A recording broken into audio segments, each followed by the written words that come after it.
Yeah. How many people have a tablet device? Yeah. What common? Shoot some names at me. Samsung. Samsung phone kit. Yep. That counts. Okay. Good news is, all those devices, you will be able to do a lot of the things that we'll be doing today on here. You can edit images and video, particularly those two, on any smartphone or any tablet device. So, iPad I think is a bit of a standout. So, that's one of the things we'll focus on today is a bunch of the apps that some of them you will not find unless you hear about them.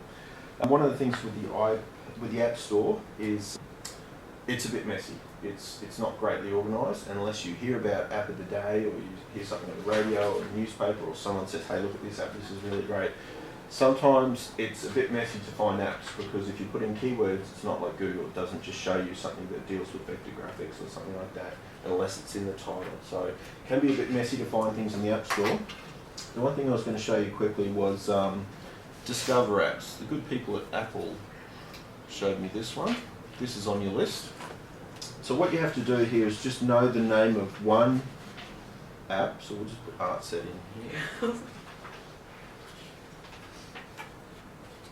Okay, and it will find the most closely related apps to it. It's a live feed with the App Store. So what they do is they have really distinctive categories for how things are classified and categorized. So if you say I've got a camera app, well there's a million subdivisions of what type of camera app.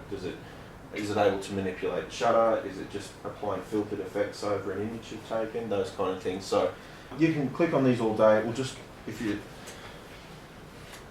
see how quick our connection is here. So it will just keep finding the most closely related apps to the thing that you like doing. So if you want to road test a few apps, and you really have, there we go, finally. You really do have to do that. You need to know at least the name of one app you like. It does have a general search function here, and it will just keep exploding out. So if you find something that, as I said, for example, deals with vector graphics or does a certain type of audio recording, that kind of thing, it will seek them out for you. You will not find these things in the App Store just by browsing. The categories are just too broad. It'll say general, education, audio, technical. What's technical? They're all technical, aren't they? That kind of thing. So this one is really good if you're hunting down apps, okay? Discover apps. Now, another good one is App Shopper. Has anyone heard of App Shopper? App Shopper. This is the other problem they have. There's so many thousands of apps come out every day and they've got to make themselves stand out. And word of mouth is about the only thing, and value for money is about the only thing that's getting recognition for these apps. If they do a job really well, then people will hear about it. It will have free apps every day. So, you don't do it every day, but you might check once a week and see what apps are free. The apps are, people have told me that they've had sort of $80 apps and things like that. Some of the virtual flight, VFR chart, flight navigation things, all that, they're relying on GPS, all these fantastic things that got high definition sort of charts and things in them, and there's a lot of things happening in those apps. They're very expensive. You can find them on here for free from time to time. I've found a bunch of games and all sorts of things on here, but it's another good way to road test apps, and it's got really good searching categories as well. So it's easy to find out, first of all, what's free, and if you're thinking, how could a $30 or $20 or $5 app be free? If you download it, and you tell someone about it, they've already made their money back because you're going to tell people about it, and they're going to tell people about it, and then it probably won't be free by the time those people go to check for it, but it comes up every now and then. About every 50, 60 days, something like that, you'll find an app will return back to free. You just don't know when they're going to be free or when they're not. So App Shop is really useful, being able to track down apps. Who has an iTunes account for the iPhone, iPad? Yeah, okay. So know what we're doing with iTunes. Okay, iTunes is where you can obviously purchase music, you can download TV shows, movies, all that kind of stuff. One thing they don't really publicise is anything you take and make and create, you can drop it into your own iTunes account, okay? Sync it to your own device. If you shoot a video using an app, which we'll do a little sample of today, it'll end up on your camera roll, which we'll have a look at in a minute, okay? There's a limit to how much stuff you can store on your camera roll, depends on how many gigabytes your device holds, that kind of thing. But getting it off there is difficult unless you have a thing called Dropbox. Anyone have a Dropbox account? No? Okay, it's another thing we'll have a look at in a minute. Dropbox, as you know, these devices don't come with a USB port. So how do you get large files off? And if you're shooting high def video and you're shooting about a minute of footage, you're already not going to be able to get that footage off that device, okay? The way to do it is with Dropbox. You can go to dropbox.com. There should be information in your little flyer there. It will tell you how to create a free account. Your free account gives you 2 gigabytes of storage, okay? So this is your first sort of foray into storing stuff in the cloud. So 2 gigabytes, however you want to get to that 2 gigabytes, you can shoot a 1 gigabytes of high definition 720p footage or something on a really nice camera. You can get things into the device using Dropbox or out of the device using Dropbox. The apps won't do it usually.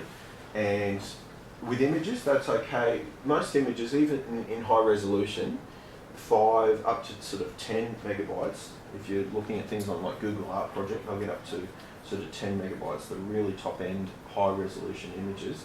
You'll be able to email them to yourselves just using your mail app to get that out of your device and into your mail account, again in the cloud, and you can mess with it on a computer or whatever you have else, and bring it back the reverse way, okay? So images are okay, video, it's not going to cut it. So you'll need something like Dropbox, which is free for 2 gig, to be able to move files around. We'll show you how that works shortly.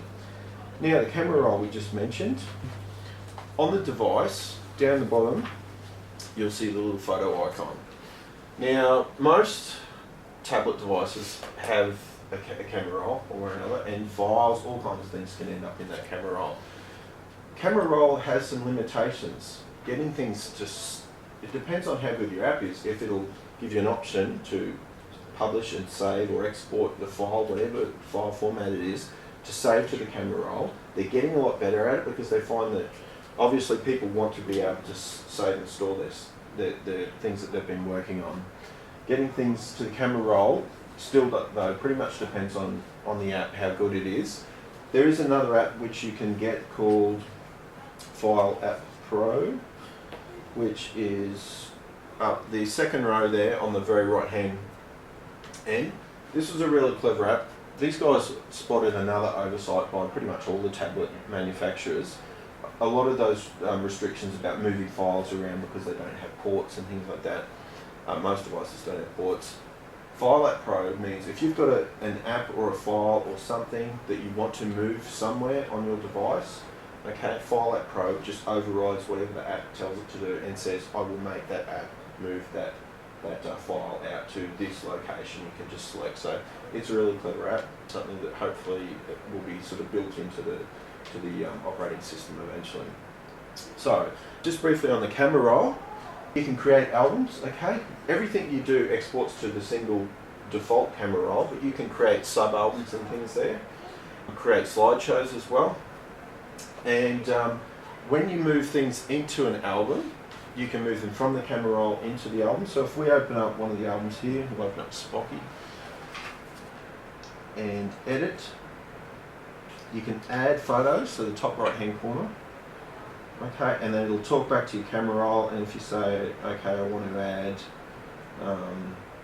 that, done, that will just add it to my album. Okay, so everyone has these massive camera rolls. Now, every now and then you'll probably want to just grab the entire camera roll, send it to your Dropbox, clear it, otherwise you'll be individually emailing those files out or something becomes really unmanageable.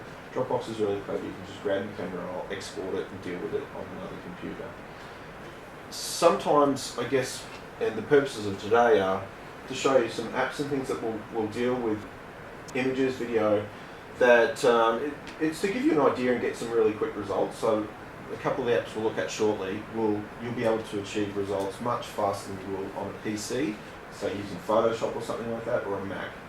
These things, there's some clever ones. They really will knock out a lot of quick results, and you'll be able to road test things and see what happens to this file or this video or this image. Okay, so we'll get stuck in with that. The first app we'll look at, now putting things in folders. Do you guys know about putting your apps in folders? Otherwise you have hundreds of screens you have to flick through. Yeah. It's really easy. So if I want to add this, say this bottom right, this guitar tools, and I want to add it up to the top right hand corner to the maps folder, just slide and move it and it will just drop it up there. Okay. Let's have a look at some apps. Now, basically tasks you would do on a computer with an image, if you've got a Microsoft Word document open and you've got an image in there, you can right click on that image and you can do a couple of little adjustments and change the contrast and resize, things like that. Anyone who's slightly more advanced will use a photo imaging editor, so something like Photoshop. There's a lot of free stuff out there. There's also portable apps. Does anyone know what portable apps are? Okay, portable apps, things like Photoshop, VLC media player. Does anyone have VLC? So if you want to play any video or audio file, VLC will play it. You can stick your portable apps on a USB, stick that into your computer, and it doesn't care what the network thinks. It will actually let you run that executable file. Your USB becomes its own mini network, okay? So it works outside the network, and you'll be able to actually play VLC and play DVDs and videos and all that kind of thing. There's a whole bunch of portable apps. So good side tip there is check out portable apps. Sometimes they're free to download. There's lots of image editing things for free, okay, and video. Now there's two basic apps that will do all those sort of elementary tasks, cropping, resizing, just applying some basic filters and things like that. The first one is Photoshop Express. So this thing was about 99 cents. So you just select something from the camera roll. Let's just grab, that would do. And you hit edit, so top left hand corner there. Alright, and you just get some basic icons down the bottom. I know they're a little difficult to see.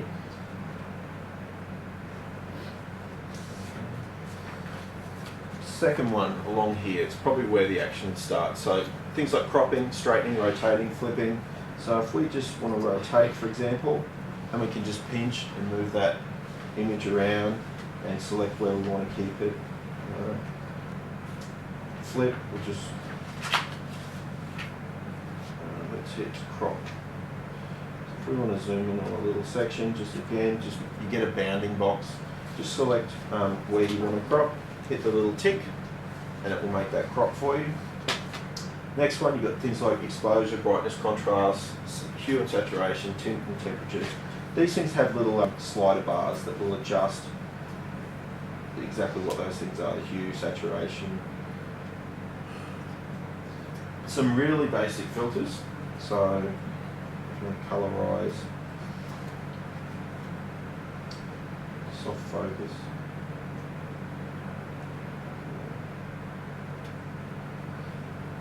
And the final one, effects. These are really, every photo app, anyone have Instagram or anything like that, or those, yeah, any of those photos, they'll have 100,000 filters that, some of them aren't really great actually, I find. It doesn't do, it just puts an overlay over it and it says this is rose something or other filter, and you might find one that looks great, but everyone has 370s filters and all that kind of thing. The filters aren't fantastic here. It depends on your image really, how good it's going to work with. So that's Photoshop, just the Express version, just the scaled down, cheapy version. If you're on the internet and you're, let's just type in something here, see if we're still,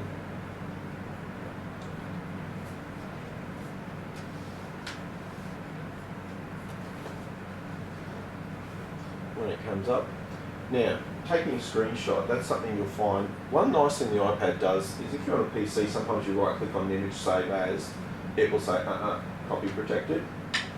iPad disregards that and still just takes a screenshot of it, I guess. So to take a screenshot, it's your home button and your power button. So it's the big button on the front of the device and the big button on top of the device. And you hear a little click and that will take a screenshot of it. That goes straight to the camera roll. Every time you're taking a screenshot, what you will get is, we'll just let that come up. Okay, you get the little welcome, if I just pinch that in, you get all that up top, and you get stuff down the bottom. Sometimes if there's advertising or pop-ups, you get all that junk as well. So you basically do want to be able to at least crop images that you get from the internet. So Photoshop Express isn't bad for just achieving that. The scaled up version is Photoshop Touch. Now, how many people use Photoshop? Yep. It's like the iPad. Yeah, use Photoshop. Don't have to be an expert. Look, the Photoshop, most people end up being self-taught, I guess. That's YouTube, things like that. There's heaps of tutorials out there if you're trying to do something with Photoshop. So, Photoshop Touch, this is a really, really good app. Let's just bring in a new image. So it talks to the camera roll.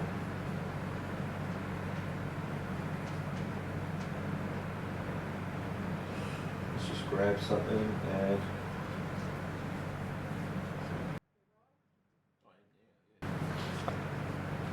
Now this has all the features that the basic Express one has, so you can do all your cropping, cropping and rotating, a bit more advanced, got a lot more control over the image. Also, it deals with, if we bring in a super high resolution image in here, 10 megabyte image, it'll still preserve all the pixels and everything like that a lot better than just the PS Express or any of the other image editing apps will do. This one is far and away the best of them all. So basic cropping, again, you just get bounding boxes, things like that. Effects, they go into a bit more detail here and you get a lot more control over how you apply effects as well. So if we want to go into levels here, pick a level, adjust the sliders,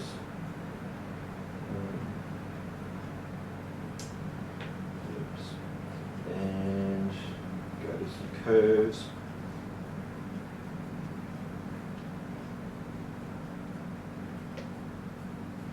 Okay, just start messing with it a little bit. So it's pretty responsive and it's pretty quick.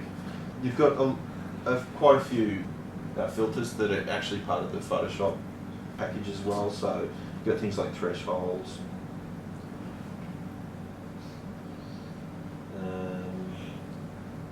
half tones. So if you want to work out a screen print pattern or something like that. Let's have a look here.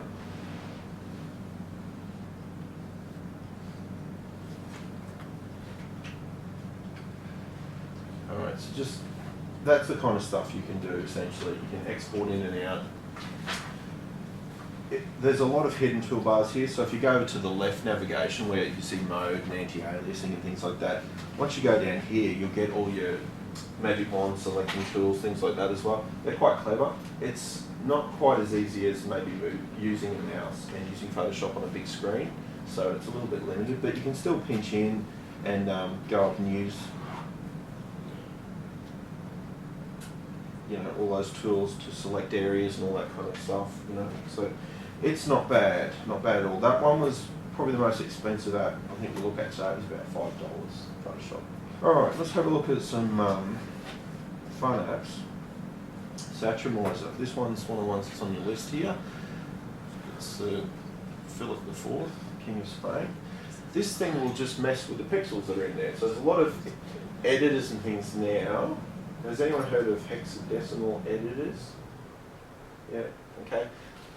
If you look at this picture with your eyes, like we do, we see colours and contrast and all those kind of things, and our eyes make a call on what we see. It even looks different from the left and right monitor. As you can see, one's a bit more warm, one's cool on the left. A camera and a computer sees things very differently. So according to a computer, that image is a bunch of binary data. So there'll be a massive string of hexadecimal variables. So it will say H1, 31, 41, A4, all the way. There'll be thousands of little determinants that say this little pixel has this size and this range of colour and this blur, and this is how much it relates to the next pixel and all that.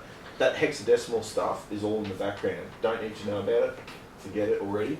But these image editors and video editors, and particularly audio editors now, they mess with those hexadecimal variables. So just touch this and it will actually just fiddle with those pixels. Okay. Depends on your image. You can get some really clever output in there, but glitch art's a bit of an underground hot item, I guess, in the art world. Things being glitched and forcing accidents and mistakes to occur. So that's what this atomizer does. This one takes it to the next level. I think this one's called Decimate. Again, it's on your list.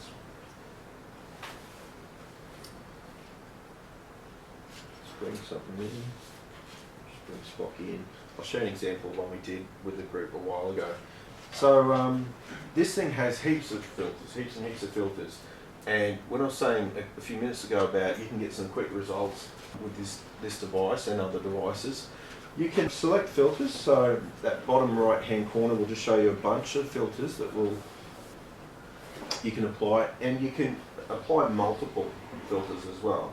So you can maybe pick a filter and go, look, I'd like to kind of replicate the thing and have a clone in on itself or mirror, and then maybe save that image and then bring it back in and do something else to it, or you can just bring the image in and start fiddling with it. It has a nice feature that lets you randomise as well. Sometimes I think it's better if you don't think too much and this is just a single filter. This thing's called Dr. Ocular, I think. And you can see what it's doing. It's basically taking a clone and just offsetting and changing the hue and things like that. So if we want to apply a second filter, you just select, you can as many as you want actually, but let's grab what one looks good. That'll do. This thing, compliance. Okay, we'll just put those two together and start messing with the image. So it depends what happens. If you find the name of a couple of filters that you get together and they're starting to do something nice with your image, and it's happened a lot, I'll spend hours fiddling with this thing, write them down, you won't remember them because they've all got weird names where it's H265 plus bunker or something like that. You're not going to remember the names of these filters. Okay. You can save any of these images as you go. So top right hand corner you'll see a little down arrow. A lot of apps use that down arrow or export arrow now, and that will mean you can save, and that saves to the camera roll. So as you're just messing through, and it's as fast as you can tap. So if you tap through 50 times, go and have a look at those images. My tip would be to save as many of them as you can if you think you like it. Plenty of times I've gone, oh that was awesome, I've got to do that again. Whoa, I didn't save that. That wasn't good. And then I can't remember what filters they were and all that sort of thing. This also has, on the bottom navigation, you'll see the third item along is a little dice, and that just randomises the filters. So sometimes, as I said, it's better not to think too much and to just, if you like what it's doing, you can just keep hitting that very bottom left one, which it just will keep giving you those filters messing with that image. If you don't like what they're doing, you hit the randomizer again, and it will just start to apply two different filters. Okay. And if you like what it's doing, then you can go into those filters, see what they are. This is beam rider and six stop, and you can add another or remove a filter there and do things that way. So that's the Decimate app. Now back on our camera roll, we did a couple a while ago. I'll just show you. When you've got them there, you can just turn on a thing called slideshow. So these are ones that we just exported using that image. And we'll just scroll this through and let you see some of those. That's the original.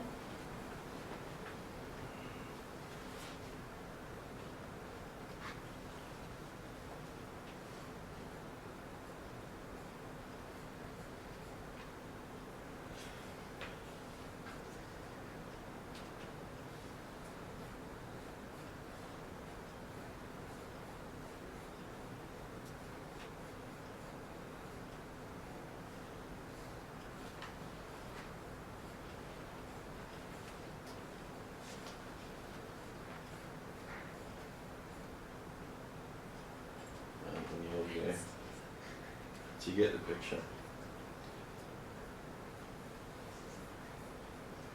Any app that won't let you export to the camera roll, you have to do what we said about taking a screenshot of it, otherwise you will lose that image that's been altered forever. Another one we did was grab the Coke symbol and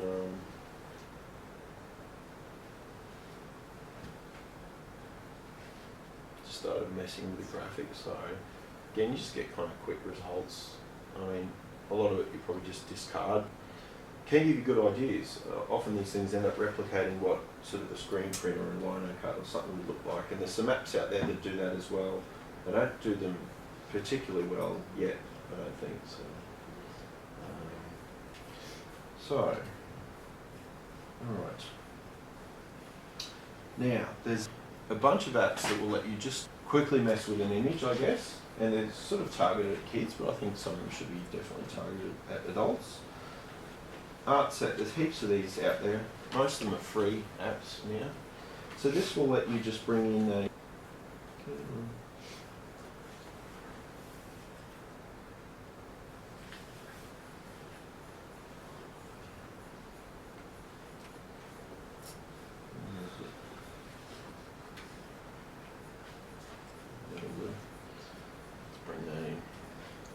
unfortunately it doesn't rotate.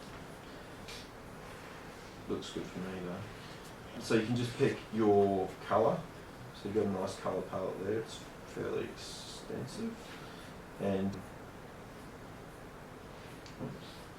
then pick your tool. So you've got markers, pastels, pencils, crayons, that kind of thing. Okay, you can start messing with your image. Change tools. Okay, so if you want to do things like block out areas really quickly, it's all stuff you can do in Photoshop, but you can do it really quickly using these tools. So there's plenty of them out there. They'll let you they'll give you a blank, oh, it does rotate. They'll give you a blank canvas, or you can import images and things in there. It's not bad. Now there's a bunch of apps that will replicate what, you guys are too young, and I'm too old. Bunch of apps that will replicate things like typewriters. Has anyone heard of dot matrix printers? They're those old blue and white, the computer paper with all the perforations down the side, and they used to make these really funky noises that everyone misses, I hear. Things that will replicate how a computer or a gaming system will perceive an image as well. So let's grab one here. C64 Paint. So if we can bring an image in here. Oops. Photo library is what I want.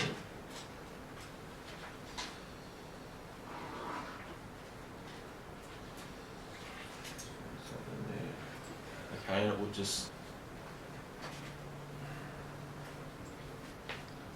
it's, you know, whatever that device perceives that, how it would read that image with all the bits and pixels and things like that. So there's quite a few of those apps here. 3D.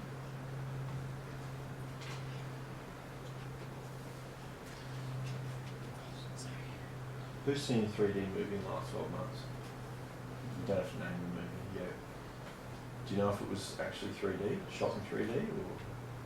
Most 3D movies aren't actually 3D, they're treated in 3D afterwards. So 3D images are easy to achieve. You just actually need two cameras that are about 2.5 inches or so apart, and one will take a left and one will take a right images. You can actually get those cameras. They've got a little bar on them that you can put two cameras on. But most things are actually, just take a shot here.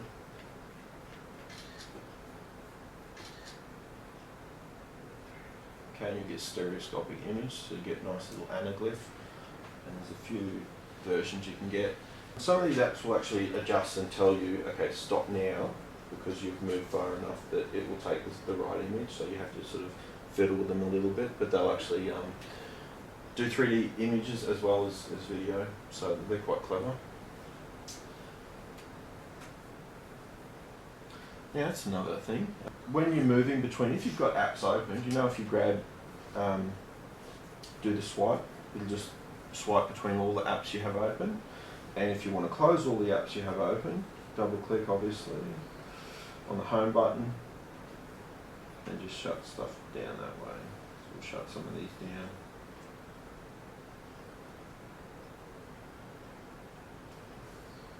Give us some storage space. There's a bunch on the bottom shelf that do similar to what I was saying. So it will read. Just see if we can get a photo.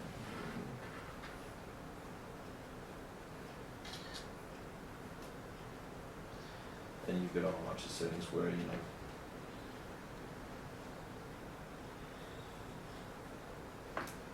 however that device or old computer or whatever the thing may be would have read that image as well. There's heaps there that replicate game systems and things like that.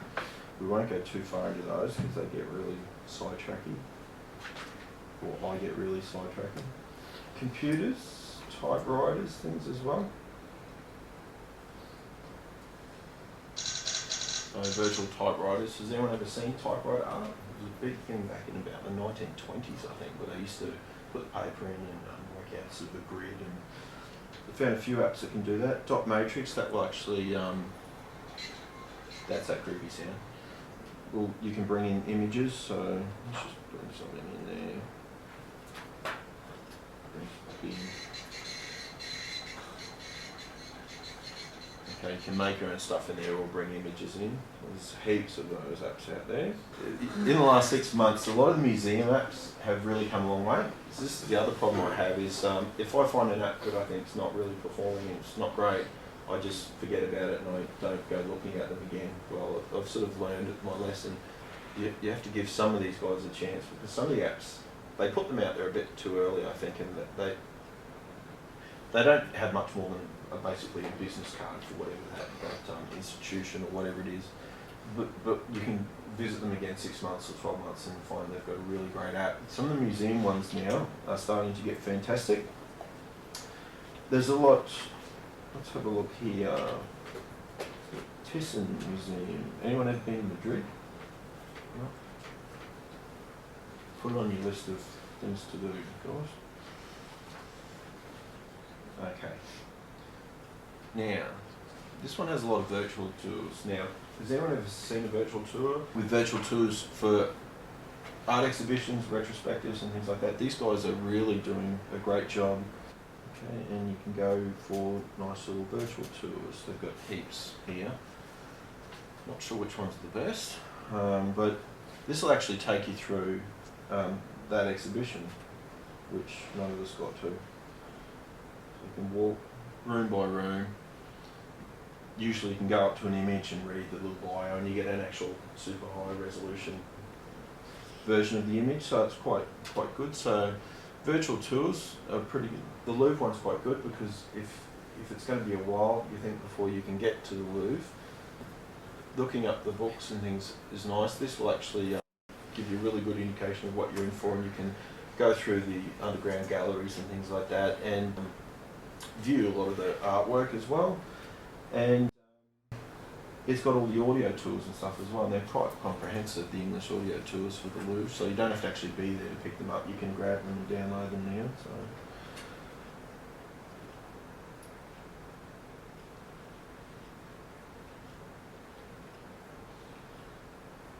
you can sort of go in and check out the high resolution stuff.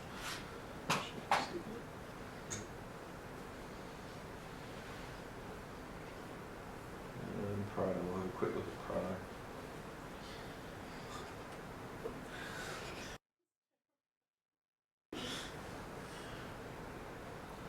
Same deal. You get, you can pick your artist or collection, all that kind of thing. There'll be floor plans, all that thing to navigate through, pick your language or your audio tour, so they're quite clever. But you could spend hours on them.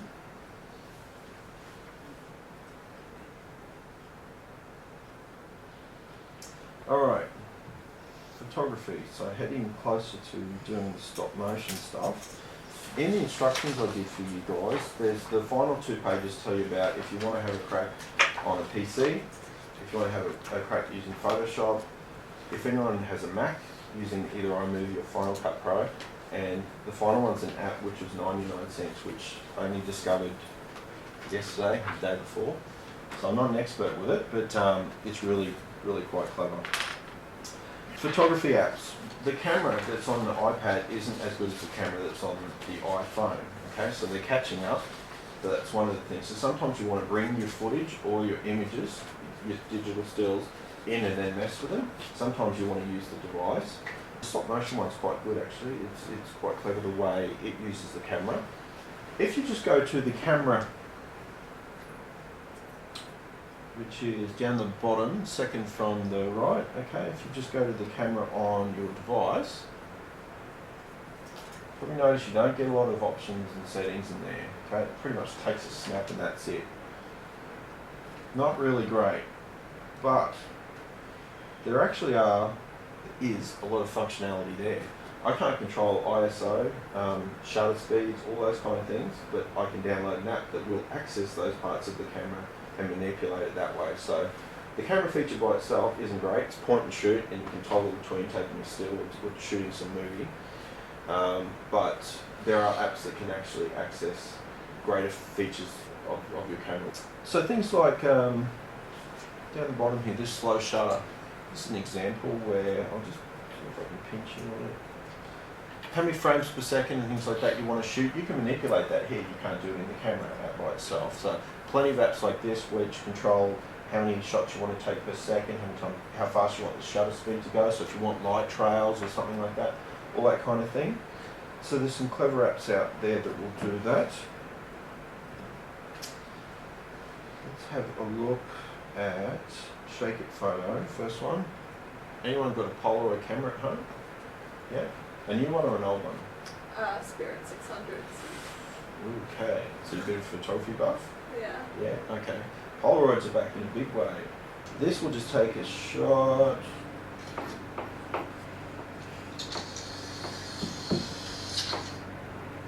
And process it, Polaroid, just like they used to. You have to shake it.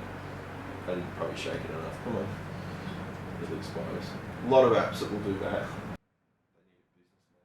Lots of those apps were saying, you probably noticed on here if anyone had a look at this little suite of apps that I've got, I've road tested like hundreds more than what are in both of these folders, the video and the image editing apps. They're always up there in the cloud, so I can pull them down if I need to. This one 8mm, top in the middle.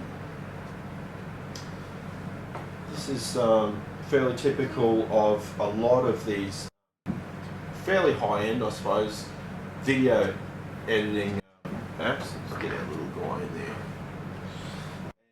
And, you basically get film cartridges that replicate different types of film. There you go, 60s, 70s. Okay, let's just pick one we like. That'll do. And you can just start recording. You get a lot of options of how much sort of jitter and what kind of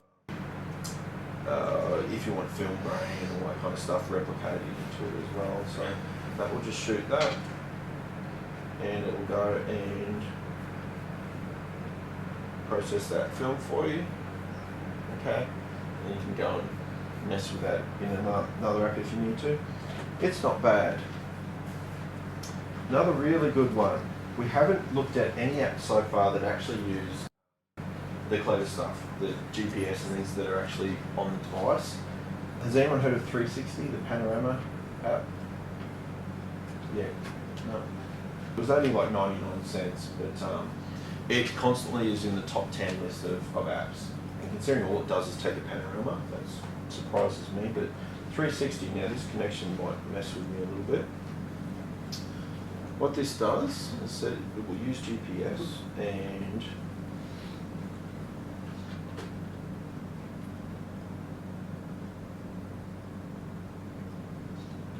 it'll match it up. But as Simon and I was saying last time, we like to do this, like David Hockney, really mess up image, get it out of sync.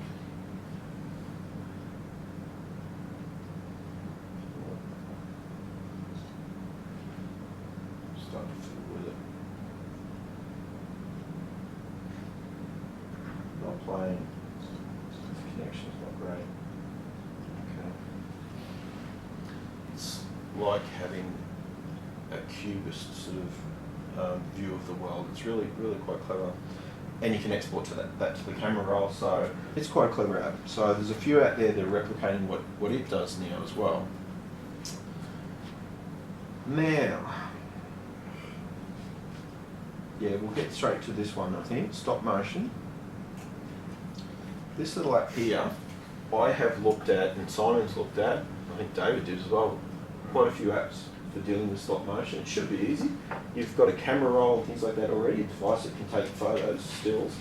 It should just be able to put them in a sequence, frame after frame, and that's about it. Publish them together. Easy. Heaps of apps get it all wrong. This one gets it all fairly right. I'll show you an example of what I did just last night, because I've only just started playing around with this app. Somewhere in my camera roll here. You have to decide how many frames per second you would like, things like that, but you can adjust it afterwards, which is nice. So you can take your little stills, okay, and then have a look afterwards and say, well, I moved that not far enough, I need to sort of speed it up, slow it down, that kind of thing. Add more still frames in. So last night I did a sample here, which was I grabbed my son's Rex the dinosaur and just moved him about, I think I moved it probably about 40 times, okay, and this was about, I'll show you how many frames per second it was, but you can see Rexy moving around. I didn't realise till afterwards, I was in the shot half the time, and I'm going, that looks good, my foot's there and my hand's there. So you can actually take out the frames that you don't want as well. So that was, I'm not sure how many frames per second, because I didn't put it in the, well this one I'll show you. This was only about 2 frames a second. So this is, it gives you a good idea of how I was moving it. You get about 2 frames a second. This is using this stop motion app, which we'll look at in a minute. There's Rexy. And this was about 4. Okay. So it's a bit quicker.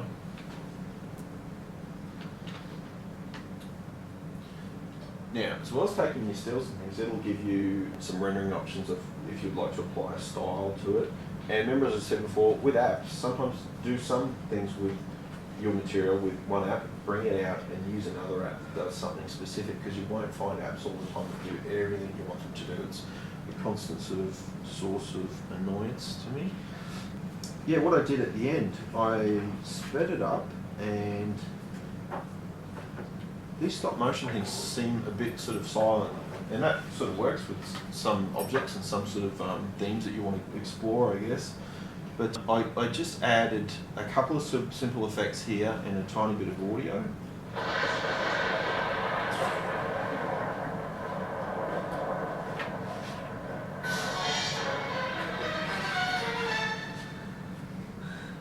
So, now I know you'll believe me when I tell you that took 5 minutes. That was not it was basically figuring out the app that took the time, but that took 5 minutes to get that, just to apply basic rain filter and thing like that over the top and just add some text. It was really easy. That app before, the Satramizer, one thing I did recently was actually create a title card. So what I did, I'll show you some of these images here. I basically got this little title card, which is a graphic I sort of decided to use, and put it through that Satramizer, or actually that Decimate one, the one that when it just messes with the image a lot. So it starts to do all these different things with that digital still image. So they get a bit messy, but I think I did about 60 of them or something like that. So when I grabbed it was like a bit of a version of doing a stop motion, I guess, myself. So when I grabbed those and took them just as digital stills and made them as video, so video is just a bunch of digital stills, I came up with my little title card.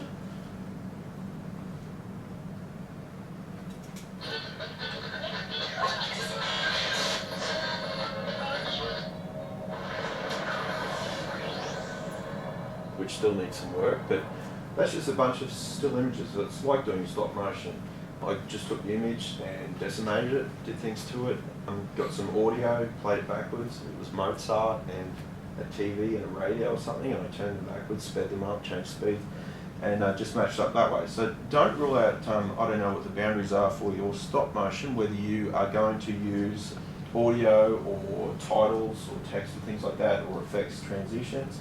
But that's stuff that can really add to you. I guess what you want to do is get your actual stop motion working nicely first, and then make that decision if you want to add anything to it that doesn't detract from what you've actually started with. So let's go and have a look at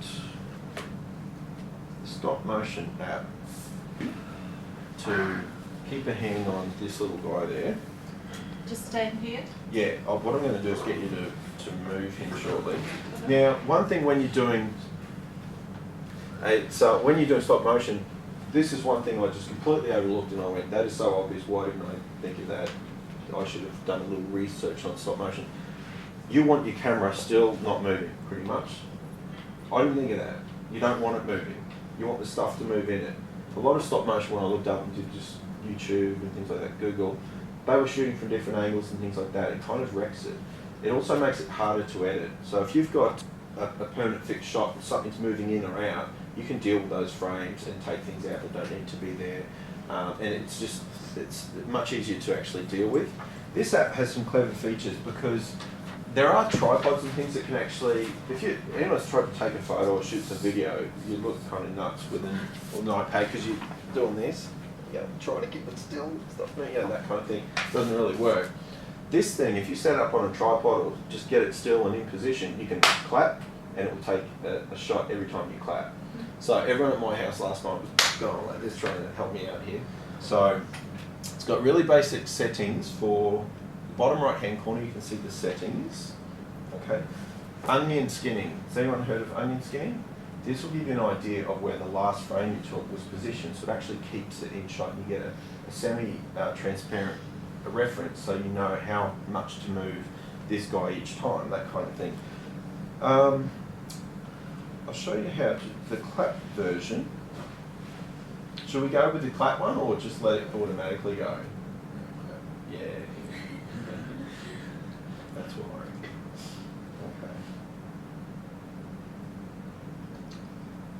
Okay, just clap on. Clap is on, the grid is on, and we're good. Alright, Jan, so if you can come around here. Oh, sorry.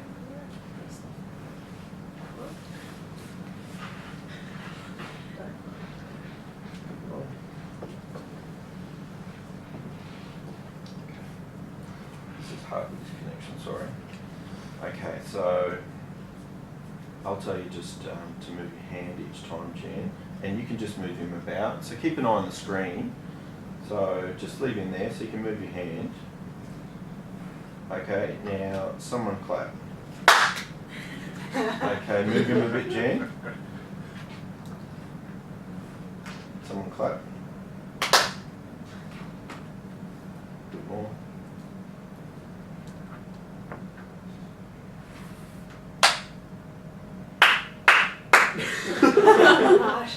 Okay, keep going.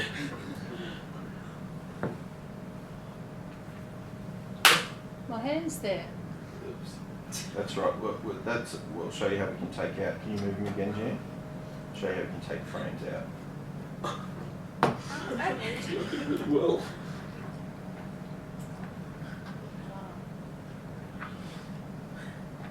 Stand up.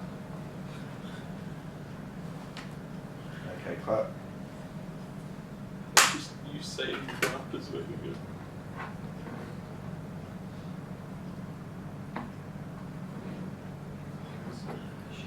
Just let it fall. Yeah. Feels so useful. A couple more.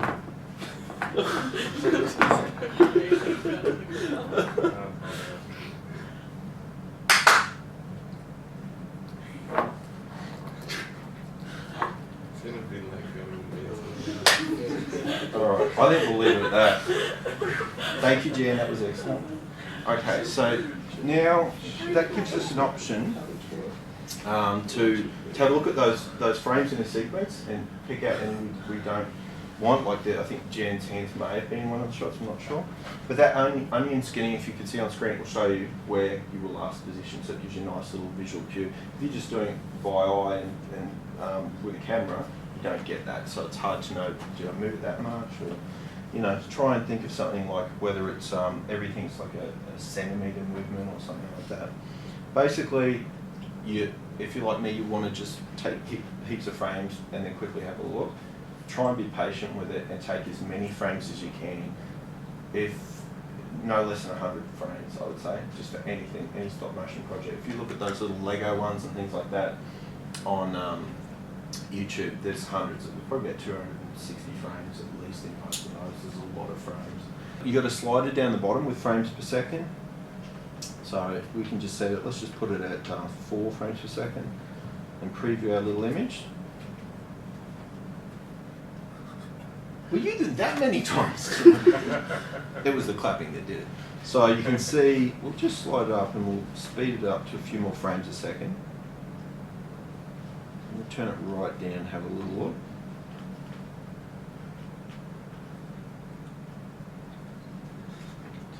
And you'll see you've got an option there, you can actually reverse the footage or loop it and that kind of thing as well. This will get you a nice starting point, I think. Whether you use the clap method, okay, if you've got a buddy helping you. Otherwise you can set it to automatically fire every 1, 2, 5, 10 seconds, which also works and you don't have to clap, it's not as much fun. And just make sure you keep that camera on a tripod or set up, get a grip if someone's raided your dad's shed or something, get a clamp and just clamp it in position, you'll get a nice shot. When they slightly move, it wrecks your project basically. If you go, did that table just move slightly? It looks like it did. So now you can have a look at the frames. So if we go frame by frame, these left and right arrows here will actually take us back. So if we've got any that we want to get rid of, yes, we want to delete that frame, we'll delete that one, maybe get rid of that one. Pretty soon we'll have no frames. I'm not blaming you, Jan, that wasn't your fault. I think you're right. Clapping. I think it was actually registering me saying clap as a clap. So we'll just take that menu and we'll have a look. So, and what you do have to make a decision on at this stage though is how many frames per second you want to publish this at. Now, there's other apps, or put it on a PC, or like in your instructions you can drop it into Movie Maker or Final Cut or iMovie or any of those things that will actually speed up or slow down your clip. That's a clever way to do it. So if you're shooting in 4 frames per second and you speed it up or you slow it down by 400%, so it'll be like 16. So that's a good way to sort of judge. Let's have a look at the export here. Let's have a look. So you can see my hands are actually moving that because it wasn't still. Let's just save here. 4 frames a second. Yes, we want to save it. Like a lot of apps, I think it. Cool, Jan. It'll export to Facebook, YouTube, all that kind of stuff, and you can pull it down from there. Does anyone use a YouTube downloader? There's lots of YouTube downloaders, like little executable files that can grab your YouTube clips. Or alternatively, if you go up to the address bar and you, just before the Y, I think it is in YouTube, if you type in the word KISS, it will download the file. Has anyone ever done that? That's the quickest way to do it. It kisses the file, downloads it. Yeah. In its highest resolution, you get options there. So MP4 is the natural format for video on an iPad and actually most devices. So it's not the natural format for most digital files that are out there. But any of those YouTube downloaders, YouTube now lets you download as an MP4. So if you upload your own clip or someone else's, you can bring it down as an MP4. It has to be MP4 to play on here. Okay. Has anyone got a video file converter at home or something yet? Format Factory is a really good one. Okay, it's free. You just import the file format, like if it's an AVI or something like that, or DVR, and it will you select your export format, change to MP4, MP4 is a pretty good format overall these days. So if you've got that and you've got VLC media player, like we were talking about before, you'll be able to have that file available on mobile devices as well as your computer or PC or Mac as well. So if we go into our list now, you'll see our little clip there. Okay, and you can just preview it like we did. Only goes for a few seconds. To export, you can save to the camera roll, so it's a good app because it lets us save to the camera roll, or as I said, upload straight to YouTube. Right, so if we go into the camera roll,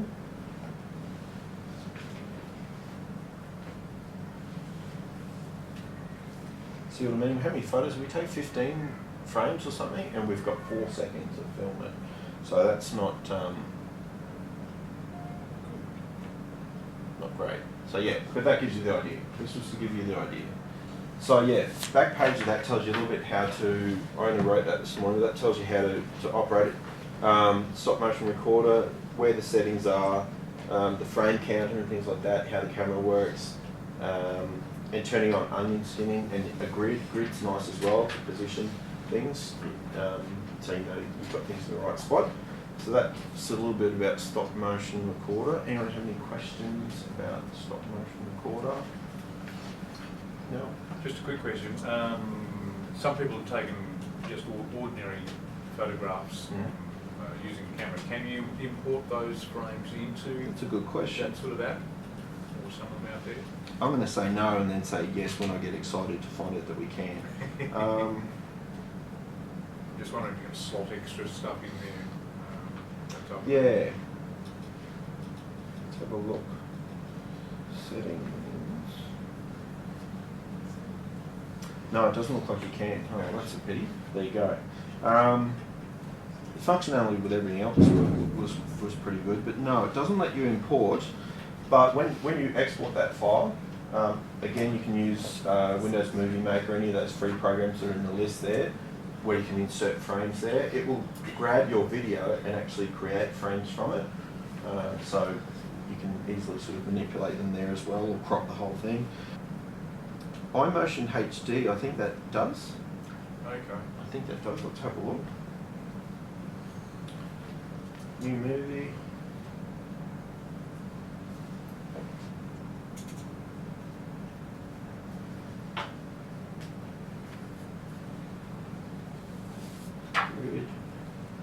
No, it doesn't look like it does as well. Yeah. Look, a lot of the free stop motion ones they do, they let you actually, I don't think they actually use the camera as much. It makes you take your photos and bring them in, so you won't have any trouble finding one that will do that.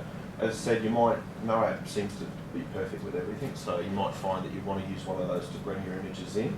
Then you can take your project out and deal with it outside. iMovie is another one which isn't bad. We'll have a quick look at that. iMovie is a program that's actually free on the Mac, and this iPad version, this again was probably about $5. This will let you deal with images as well as video, so it'll bring everything in and let you chop up the frames and things like that. So let's just go up to here, and let's bring Rexy in.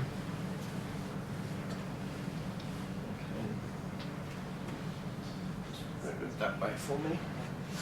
And you can just, on your timeline, okay, which is where everything is stored, all your frames or all your rolling footage, everything on that linear line there, left to right, is called the timeline. So every image editor has a timeline.